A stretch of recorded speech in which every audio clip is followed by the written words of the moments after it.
তেলের গাড়ি তেলে চলি,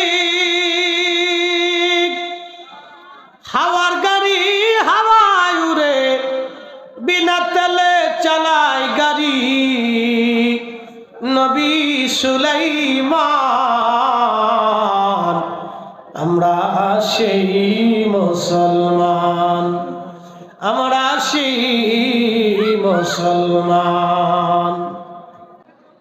রাসূল কারীমের সাহাবী আব্দুল্লাহ ইবনে হুযায়ফা রাদিয়াল্লাহু আনহুকে ধরে নিয়ে গেল রোমান সৈন্যরা।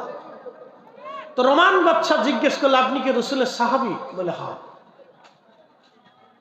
আমার জীবনে বড় শখ ছিল রাসূলের একজন সাহাবী দেখার জন্য, তা আমি দেখলাম। আপনাদের জীবনের অনেক গল্প আমরা শুনেছি, আপনারা বলে কঠিন ঈমানওয়ালা।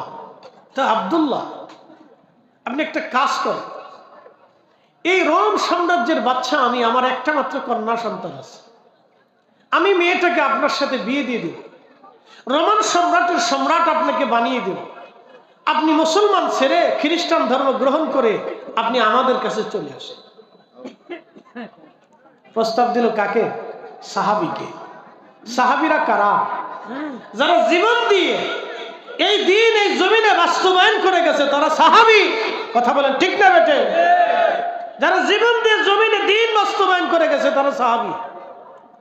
তারে প্রস্তাব দিছে আপনি খ্রিস্টান হয়ে যান।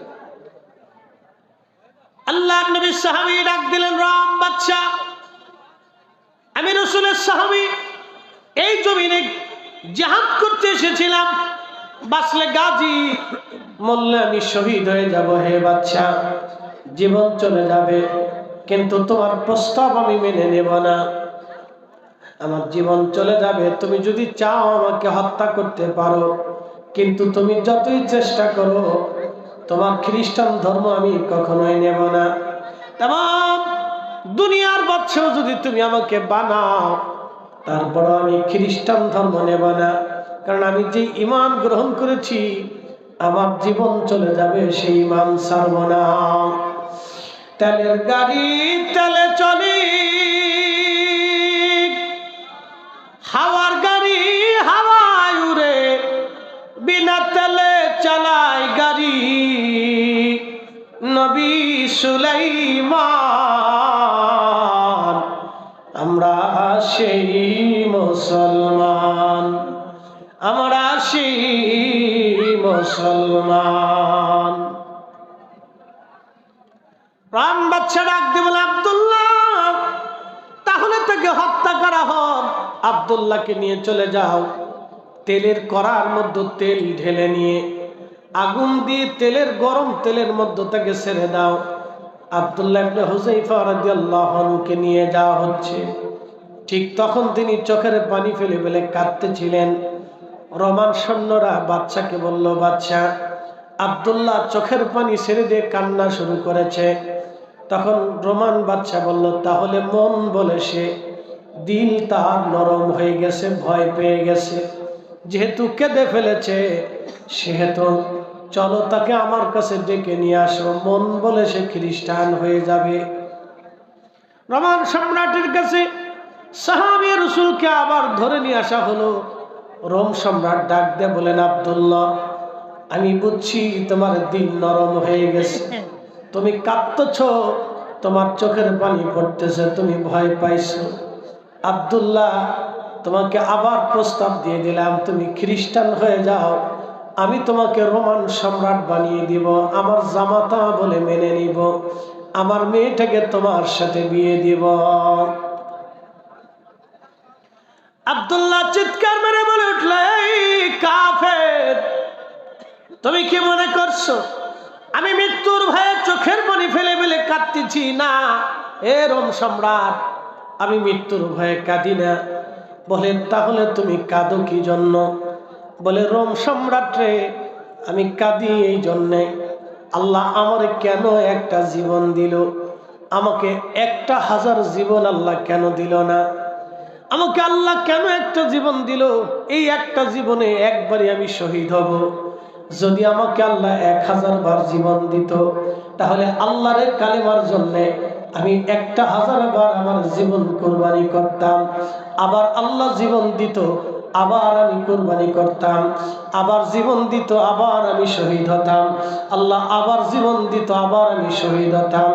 আল্লাহ কেন আমাকে একটা জীবন দিল, 1000 জীবন আল্লাহ আমাকে কেন দিল না? আমি সেই মনের দুঃখে আল্লাহর দরবারে কাঁদতেছি, আল্লাহ একটাবারই শহীদ হব, আবার কেন শহীদ হতে পারবো না? একবার জোরে বলা যাবে কি আল্লাহু আকবার? না না, জোরে বলেন আল্লাহু আকবার।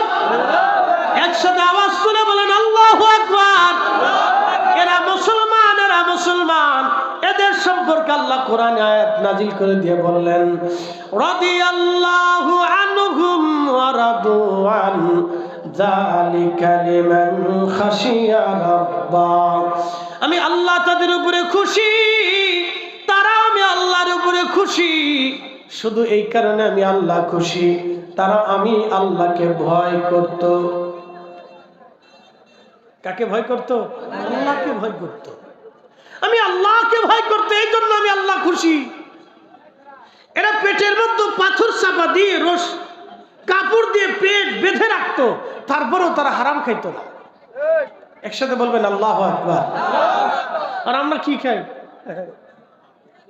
এদেশে এমনও মুসলমান আছে, এমনও মুসলমান এদেশে আছে 30 বছর নিজের বোনের জমি বুঝাই দেয় না। বোন আসলে কদ্দুর খাওয়াই টাওয়াইয়া কাপড় চোপড় একটা কিনে সুন্দর করে হাতে ধরে দেখে যা পরে নিস, এই পরে নিস কইয়া 30 বছর কাটাইছে। আচ্ছা বলেন তো, বোনের সম্পদ যে এই যে নিয়ে খাইলো 30 বছর ধরে, এই 30 বছরে যে সম্পদটা খাইলো, এই সম্পদ কি তার জন্য হালাল না হারাম? এখন এই 30 বছরে যেই টাকা দিয়ে গরুর গোশত খাইলো, বলেন ওই গরুর গোশত আর শুয়োরের গোশতের মধ্যে কি কোনো তফাৎ আছে? দুটোই হারাম। দুটোটা কি? তো মুসলমান, এদেশের মুসলমান আসল নীতি বুঝে না। ইসলামের মৌলিক দিকটা এদেশের মুসলমান 100% বুঝতে চেষ্টা করে না। ইসলামের মৌলিক দিক আমাদেরকে বুঝতে হবে, ইসলামের আসল দিকে আমাদেরকে আসতে হবে, যেই দিকে আসলে আমরা দিন মেনে বেহেশত যাওয়ার রাস্তা ক্লিয়ার হবে। একটা কথা বলি আপনাদেরকে, এখন জিজ্ঞাসা করি, আমার হাতে কি আছে? 1 বোতল পানি আছে। আচ্ছা বলেন, এই পানি দিয়ে এখন অজু করলে অজু হবে কিনা? হবে, কারণ এই পানিটা পাক। এখন বলেন, এই পানির ভিতরে যদি 1 ফোঁটা গরুর পেশাব ছেড়ে দিই, পানি কি আর হালাল থাকবে না হারাম হয়ে যাবে? পাক থাকবে না নাপাক হয়ে যাবে? তো যখন নাপাক হয়ে গেল, তখন আপনারা বলেন এই পানি দিয়ে অজু করলে কি অজু হবে? যদি এই পানি নাপাক হওয়ার কারণে অজু করলে যদি অজু না হয়, তাহলে বুঝতে হবে আপনার শরীরে যখন হারামের খাদ্য আসে, আপনার শরীরে যখন সুদের খাদ্য আসে, ঘুষের খাদ্য আসে, অন্যায় করে কেড়ে নেওয়া খাদ্য আসে, হারাম যখন আপনার শরীরের ভিতরে ঢুকে, তখন আপনার শরীর আর শরীর থাকে না, এটা নাপাক হয়ে যায়। তখন দুনিয়ার কোনো সাগরের পানি দিয়ে গোসল করলে ওই শরীর পাক হয় না। এই আসতে কনকে জোরে বলেন, ও শরীর কি হয় না? পাক হয় না, কারণ আপনার শরীর নাপাক। এবার যদি বুঝে থাকেন তাহলে হালালের দিকে ঝুঁকে যেতে হবে। আপনার শরীর নাপাক, আপনার শরীর নাপাক। বলে কেন নাপাক হয়েছে? হারাম খাওয়ার কারণে নাপাক হয়েছে। এই জন্য ওয়াজ কালবের ভিতরে ঢুকে না। এদেশের মুসলমান ওয়াজ কম শোনে না। আমার বাড়ি ভাই আপনাদেরকে খুব মজার মজার ওয়াজ শোনাইছে। এই যাওয়ার পরে ওই কোনার যে সিগারেট টান দিলি ওয়াজ শেষ। ও আমরা ভালো করেই জানি, ওই কোনা যে সিগারেট টান দিবে, চা খাবে, পরের দিন সকালবেলা ওয়াজ চেঞ্জ হয়ে যাবে, আর ওয়াজ নেই। ঘুম থেকে ওঠার পরে ওয়াজ থাকে না, ঘুম থেকে ওঠার পরে ওয়াজ শেষ হয়ে যায়। কোথায় ওয়াজ হারিয়ে চলে যায় তার কোনো স্টেশন নেই। এই জন্য ওয়াজ আমাদেরটা নিয়ে যেতে হবে এবং সেটা কাজে পরিণত করতে হবে। মনে রাখবেন, ওয়াজ কেন ধরে না আপনাদেরকে বুঝাই। কেন ধরে না আপনাদেরকে বুঝাই বলেন তো? ক্যান্সারে যখন ঘা হয়, এই ঘাটা আর দুনিয়ার সাধারণ ঘা কি একরকম? ক্যান্সারের ঘা সহজে সারে না। কারণটা জানেন? ক্যান্সারের ঘাটা খুব ভয়াবহ একটা ঘা। এটার মেডিসিন পৃথিবীতে সহসা আবিষ্কার হয় না, এটা একবারে সেরে যেতে চায় না। এটা অনেক হাই অ্যান্টিবায়োটিক ওষুধ মারতে হয়, একবারে হাই লেভেলের, খুব ভয়াবহ। তো মানুষ যখন হারাম খাবার খায়, তখন তাদের দিল ওই রকম ক্যান্সারে আক্রান্ত হয়ে যায়। মানুষ যখন হারাম খায় তখন তার দিল ক্যান্সার আক্রান্ত হয়ে যায়, তখন ওই দিলের ভিতরে ওয়াজ ঢুকে না, ওয়াজ কাজে লাগে না, সে শুধু কান দিয়ে শুনে কিন্তু কাল পর্যন্ত যায় না। এই জন্য আমাদের দেশে ওয়াজ কাজে লাগে না, ওয়াজ কাজে লাগে না। প্রিয় উপস্থিতি হাজিরিন, হযরত আব্দুল্লাহ ইবনে হুযায়ফা রাদিয়াল্লাহু আনহু বললেন, রোম সম্রাট যেমন চলে যাবে, কিন্তু তুমি শোনো, আমি কাফের হতে পারবো না। তখন রোম সম্রাট বলল, তাহলে হুযায়ফা একটা কাজ করো, তুমি যদি আমার কপালের মধ্যে একটা চুমা দাও, তাহলে আমি তোমার সাথে যত মুসলমান বন্দী আছে সবাইকে ছেড়ে দেব, তোমাকেও মুক্ত করে দিব, কিন্তু শর্ত তুমি আমার কপালের মধ্যে একটা চুমা খাবা। হযরত আব্দুল্লাহ চিন্তা করলেন, একজন মানুষের কপালে চুমা খাওয়ার জন্য যদি কোনো মানুষ বেঁচে যায়, আমি না হয় শাহাদাত বরণ করলাম, কিন্তু আমার সাথীরা আছে, তারা তো বেঁচে যেতে পারবে। তখন আব্দুল্লাহ ইবনে হুযায়ফা রাদিয়াল্লাহু আনহু তার কপালে চুমা খাইলেন। হযরত ওমরের কাছে গেলেন, হযরত ওমর মুস্কি মুস্কি হাসে বলে, আব্দুল্লাহ তুমি এক কাফেরের কপালে চুমা খাইছো, আব্দুল্লাহ তুমি এক কাফেরের কপালে চুমা খাইছো। আব্দুল্লাহ বলেন, হুজুর আমার ভাইদেরকে বাঁচানোর জন্য আমি এক কাফেরের কপালে চুমা খেয়েছি। ভাই আমার খুব মনোযোগ দিয়ে শুনবেন, এরা সাহাবী ছিলেন, এরা দুনিয়ার কাছে মাথা নত করেন নাই, এরা আল্লাহর দরবারে মাথা নত করেছিলেন। এই জন্য আল্লাহ বললেন, হে মানব জাতি, কিসে তোমাকে আমি আল্লাহ থেকে জুদা করলো বলো, তুমি কেন আমি আল্লাহ থেকে জুদা হলা তুমি বলে যাও। এইরকম যদি সাহাবী রাসূলদের জিন্দেগীর জীবনের আলোচনা আপনি আপনাদেরকে শোনাই, বহু শোনানো যাবে। ও নারী সমাজ, আপনারা শুনে যান। আল্লাহু আকবার। আল্লাহ কোরআনে বললেন, ফি আইয়ি সূরাতিন মা শাআ রাকাবাক, আমি যেইভাবে চাইলাম সেইভাবে মানুষকে সুরত দিলাম। আপনাকে আল্লাহ পুরুষ বানিয়েছেন, আমাদের মায়েদেরকে আল্লাহ নারী বানিয়েছেন, আমাদের বোনদেরকে আল্লাহ নারী বানিয়েছেন। একই মানুষ দুই ধরনের স্ট্রাকচার করেছেন, একই মানুষ দুই ধরনের স্বামী আর স্ত্রীর ভিতরে আল্লাহ মহব্বত সৃষ্টি করে দিলেন এবং আকর্ষণ আল্লাহ সৃষ্টি করে দিলেন। এই স্বামী এবং স্ত্রী দিয়ে, বাবা এবং মা দিয়ে আল্লাহ রাব্বুল আলামিন মানব জাতি সৃষ্টি করলেন। আল্লাহ বললেন, সুম্মা জাআলা নাসলাহু মিন সুলালাতিন মিন মাইন মাহিন।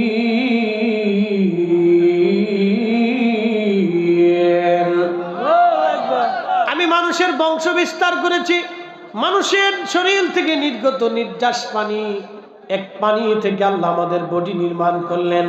এই বডি নিয়ে আমাদের অহংকারের কোনো শেষ নাই।